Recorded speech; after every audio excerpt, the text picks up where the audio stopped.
So, after this accident, obviously you wanted to get out and do something. What exactly have you done in terms of, trying to raise awareness about this issue? Well, the first step was getting out of the hospital.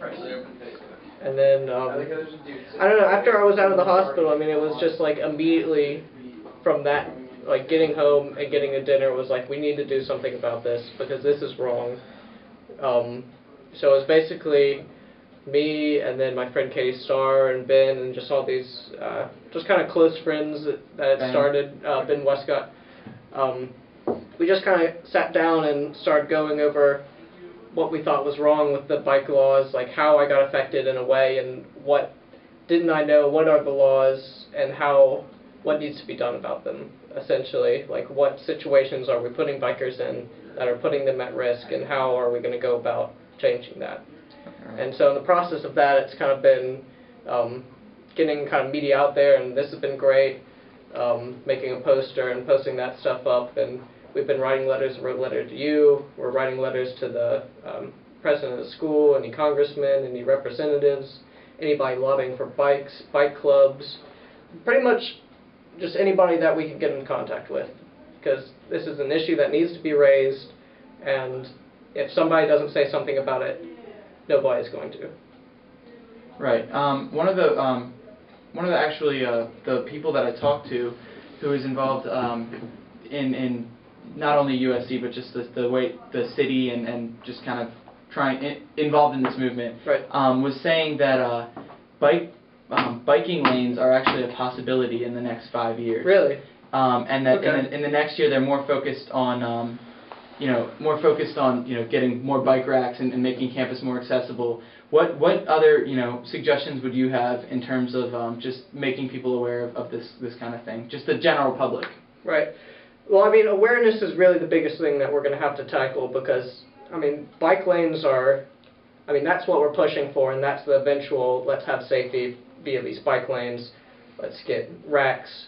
I mean, racks on the front of buses definitely help, but I think the main thing that we need to tackle right now, because all of that other stuff is kind of wrapped up in money, what we can do is say, here's what the law actually says for bikes. Like, you have to do this, this, and this, and that needs to be, bikers need to know that, and then drivers need to know that, and pedestrians need to know that, and there's no signs on Assembly or any other road that says, hey, you can't be here, or hey, you might want to bike here. And so personally, as a biker who came from a different part of the state, I mean, one, I didn't know the bike laws there because they were never explained, because there was never a method or TV ads or anything that was saying it. And then when I came here, then you're dealing with another set of Columbia's own specifications. So who's going to look it up, I mean, but at the same time, don't you think that, you're talking about your bike right, movement. Don't you think that's sort of part of the obligation, if you're gonna go ahead and be a biker or be a pedestrian or be a driver, to look into some of those laws? Oh, yes, absolutely. I just don't think that it's being pushed strongly enough right now. I mean, bike right's about having rights for bikers and then biking correctly, bike right. Right. Yeah, of course. But, I mean, I think it is on you. It's definitely on you. I mean, as a driver of a car, you have to go through the procedure to learn how to operate your car safely. And to operate a bike, since it's not, you don't have to go to the DMV or anything, there's kind of a lack of knowledge there that people are just getting on their bikes and going into the streets. Do you think there should be some sort of prerequisite, or do like you think that a license of some sort? Some sort of, I mean, not a license per se, but just some sort of prerequisite, or do you think that the state should take it upon itself, to put these signs out and to be the proactive party?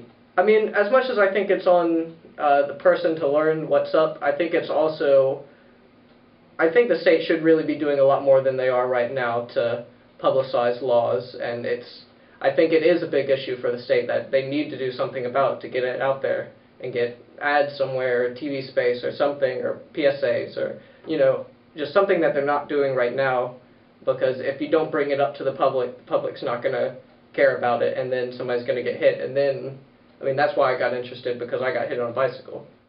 So what can bikers, in the Columbia area on the USC campus, what can they do to, be involved in this movement, and how can they, take an active role? Well, I think number one is definitely go online, check out the bike laws, see exactly, read through them yourself, see what you think they're saying. Then, we've got bike clubs around, we've got a bike club at USC to get involved in, and then there's the Palmetto Cyclist Coalition. So we've got these biking organizations that are doing stuff and getting out there, and there's rides throughout the city at random parts in the year that support kind of show a biking presence. So really anybody who's involved in biking should really get out to those, because you got to show up somehow, and although you can see from full racks that there's a ton of bikes out, it's going to really take getting on the road, getting with a lot of bikers to show that, hey, bikers are here, we want to change something, Yeah. Is there anything else you want to say about the overall state of bike safety on campus? I just want it to change. It's time for it to change, is the thing about it. I could see in the past where it wasn't as much of an issue, but if there's any time that it's become incredibly relevant for Columbia, it's right now. So, I'm going to forgive everything that happened in the past, but let's, it's about time to start doing something about it. Gotcha. Thank you for your time. No, thanks, Ben.